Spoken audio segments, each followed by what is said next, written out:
syarat dan rukun. Kalau syarat itu keadaan sebelum pelaksanaan, kalau rukun itu rangkaian kegiatan. Wa syaraitu sholati, wa syaraitu sholati, syarat-syarat salat qabla dukhuli fiha, sebelum masuk, ya, sebelum masuk pelaksanaan salat itu khamsyatu asya, itu ada lima perkara.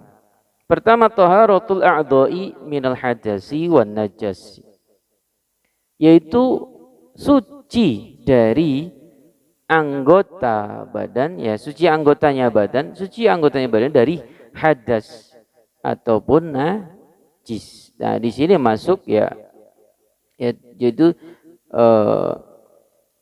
taharatul a'dha'i, maksudnya ya suci dari hadas kecil maupun hadas besar, dan dari najis.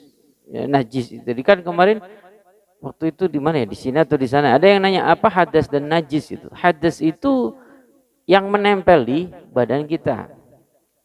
Maksudnya hadas kecil kita kentut, kencing. Nah, itu hadas. Hadas besar keluar air mani. Nah, itu hadas besar.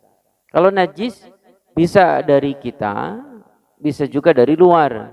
Ya, kotoran hewan. Nah, itu jelas najis. Ya, yang dari kita ya air kencing itu najis, dan itu harus bersih, ya. Kemudian yang kedua, wasatrul aurati birisbasin tohirin, dan menutup aurat dengan pakaian yang suci. Nah, itu yang kedua. Wal wukuf ala makani tohirin, dan berdiri tegak, ya, di tempat yang suci. Wal ilmu bidukhulil waqti, dan nah ini ilmu pengetahuan atau tahu bahwa sudah masuk waktunya sholat. Waktu itu pernah disinggung apa itu definisi waktu sholat subuh, sholat zuhur, asar, maghrib, isya. Dan yang terakhir, nah sebelumnya wa bidukhulil waqti wa istiqbalul qiblati, dan menghadap kiblat. Wa yajuzu tarkul qiblah fi halataini, boleh tidak menghadap kiblat dalam kedua keadaan. Fi syiddatil khauf, yaitu karena rasa takut, yaitu dulu ada contoh dari Nabi atau tuntunan dari Nabi, sholat dalam keadaan perang, ya. Wa fin nafilah fis safar, dan sholat sunnah dalam bepergian, ala rahilah, di atas kendaraan. Waktu itu pernah disinggung juga tentang syarat sholat dalam hadis Bulughul Maram. Nah, ini masuk ke sifat sholat itu, ya, maksudnya wa arkanus sholati, ya, rukun sholat itu ada samaniyatu asyara rukunan, ada 18. Yang pertama niyatu, niat, wal qiyamu, dan berdiri ma'al qudrah, berdiri, ya, dengan mampu, ya, bagi yang mampu. Wa takbiratul ihram, dan takbiratul ihram. Wa qiraatul Fatihah, dan membaca surat Fatihah. Wa bismillahirrahmanirrahim ayatun minha, dan membaca bismillah sebagai ayat bagian darinya. Ini nanti akan dibahas tentang dua hadis yang berseberangan, yang bertentangan. Makanya bapak-bapak suka mendengar ada imam yang membaca bismillah dengan sir, ada yang membacanya dengan jelas. Itu hadis dua-duanya sama-sama kuat kedudukannya. Kuat itu maksudnya ya dari sisi riwayat dan sisi perawi, sama-sama kuat. Nah, waruku' dan ruku', wat tumakninah, tumakninah fihi, dan tumakninah di saat ruku'. Kemudian warraf'u wal i'tidal, berdiri, ya, dari ruku' itu maksudnya seraya melakukan i'tidal. Wat tumakninah, disertai dengan tumakninah. Tumakninah itu ya kalau penafsirannya itu istilahnya tenang, ya. Tumakninah itu penafsiran itu tenang, maksudnya menyempurnakan aktivitas ruku, menyempurnakan aktivitas i'tidal. Wal julus bainas sajdatain, was sujud wat tumakninah, sujud secara dan tumakninah. Kemudian duduk bainas sajdatain wat tumakninah, tentu duduk di antara dua sujud.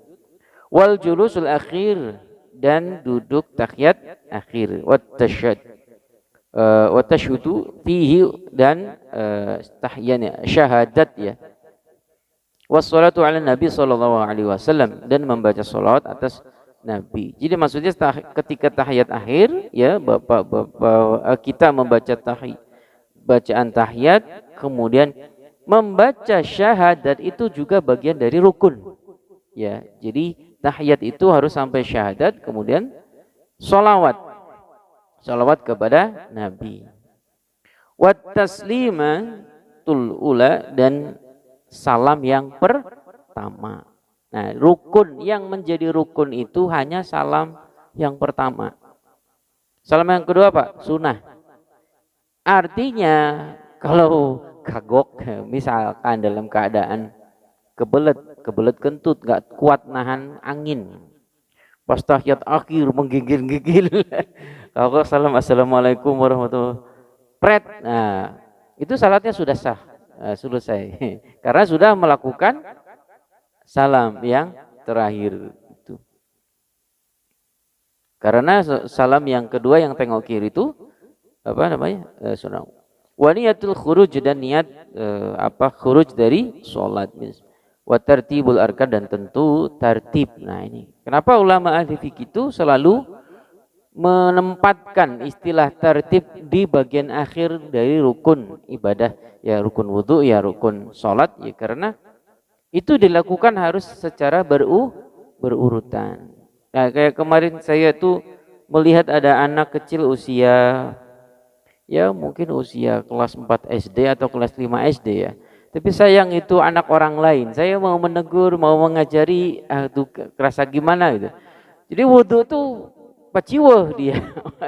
Wudhunya ini yang kenapa tertib itu harus urut-urut. Dia tangan, kemudian kaki, muka.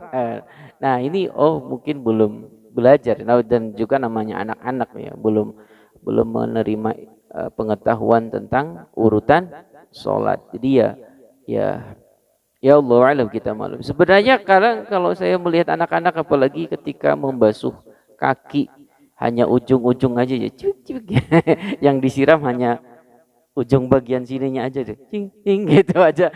Itu rasanya pengen negur, pengen ngajari ya, yang disiram tuh sampai di atas mata kaki gitu. Tapi kadang ada bukan ada orang tuanya ya. Jadi semoga orang tuanya bisa membenarkan.